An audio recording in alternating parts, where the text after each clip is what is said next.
Urdu pod cost Salim Khan صاحب کے ساتھ. اس میں اب ہم سوالات و جوابات کے طرف چلتے ہیں اور ان سے ان کے زندگی کے کچھ پہلوؤں کے بارے میں، ان کی افسانہ نگاری اور ان کی صحافت اور ان کی سماجی سیاسی خدمات کے تعلق سے بھی ہم بات کریں گے. تو اس اردو پوڈ کاسٹ کا جو پہلا سوال ہے، دراصل وہ ہمارے مہمان کے پس منظر کے بارے میں جاننا چاہتے ہیں. تو آپ سے سوال ہے کہ آپ کس شہر میں پیدا ہوئے اور آپ نے کہاں پرورش پائی. ساتھ ہی آپ کا تعلیمی پس منظر بھی بتائیے اور آپ کے پیشے اور کاروبار کے تعلق سے بھی جو ہے ہمارے ناظرین کو بتائیے. شکریہ ریحان بھائی. میں بمبئی میں پیدا ہوا اور یہیں میری پرورش ہوئی، اور میری تعلیم ہمارے گھر سے قریب میں ایک میونسپل اسکول ہوتا تھا اور اس میں ہوئی، اور پھر میں نے پی ایچ ڈی کیا کیمسٹری میں، اور نیوکلیئر کیمسٹری میں میرا موضوع تھا. اور اس کے بعد میں نے ماحولیات کے میدان میں کام کیا، اور تقریباً 40 سال سے وہی کام میں کرتا رہا ہوں. آج کل تو خیر فل ٹائم نہیں ہوں، لیکن اس سے میرا تعلق اب بھی باقی ہے.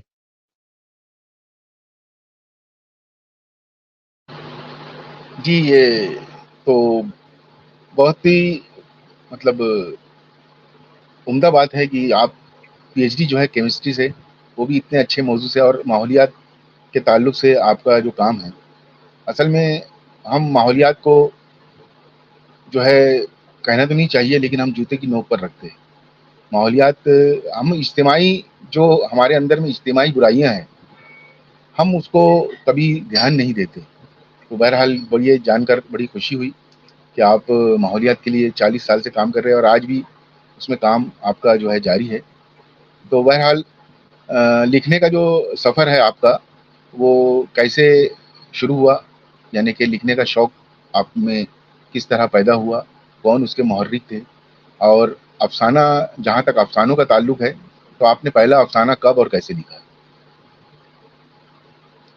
اچھا کہ آپ نے اس کو 2 حصوں میں تقسیم کر دیا، لکھنا اور افسانہ لکھنا. تو لکھنا میں نے اس وقت، آپ یہ کہہ سکتے ہیں، باقاعدہ شروع کیا جب میں اسلامک موومنٹ جو SIM کا ماہنامہ تھا، اس کی ذمہ داری مجھ پر آ گئی. تو میں اس میں جو ہے وہ اداریہ لکھتا تھا ہر مہینے ایک، اور پھر 1 سال کے بعد دوسرے سال ایک کالم لکھتا تھا، صدر تنظیم آپ سے مخاطب. تو اس طرح سے آپ یہ کہہ سکتے ہیں کہ میں نے لکھنا شروع کیا ایک مجبوری کے تحت، اس لیے کہ وہ ذمہ دارانہ منصب کی بات تھی. اور پھر وہ سلسلہ بند ہو گیا، اور پھر میں نے جب لکھنا شروع کیا تو وہ عالم نقوی صاحب، جو اردو ٹائمز کے مدیر ہوا کرتے تھے، ان کے ساتھ، وہ میرے بڑے شفیق بزرگ تھے اور مجھ سے بہت محبت کرتے تھے اور بڑی حوصلہ افزائی کرتے تھے جب بھی ملتے تھے. تو گجرات فساد کے بعد ایسا ہوا کہ ایک پروگرام میں ہم دونوں نے تقریریں کی. تو عالم صاحب نے کہا کہ سلیم تم لکھتے کیوں نہیں؟ تو میں نے ان سے پوچھا کہ کیا لکھوں؟ تو انہوں نے کہا کہ یہی جو تم نے ابھی تقریر میں کہا ہے وہ لکھ دو. تو میں نے پوچھا کہ کون شائع کرے گا؟ تو انہوں نے کہا کہ میں شائع کروں گا. تو وہ ایک ترغیب تھی. اللہ تبارک تعالیٰ ان کو صحت و عافیت سے رکھے. علی گڑھ میں ہیں وہ آج کل. تو میں نے ہر ہفتے ایک کالم لکھنا شروع کیا جو بدھ کے دن اردو ٹائمز میں شائع ہوا کرتا تھا. اداریے کے بازو میں جو مضمون ہوتا ہے وہ اس مضمون کے طور پہ. تو وہ ایک سلسلہ ہفتہ واری کالم کا چل پڑا، لیکن فکشن کی طرف میں نہیں آیا تھا اس زمانے میں. اور پھر مجھ کو سعودی عرب میرا جانا ہوا اسی ماحولیات کی پیشہ ورانہ ضرورت کے پیش نظر. تو وہاں میں نے پہلا افسانہ لکھا، اور میں وہاں سے تقریباً 1.5 سال بعد واپس آیا. تو میرے پاس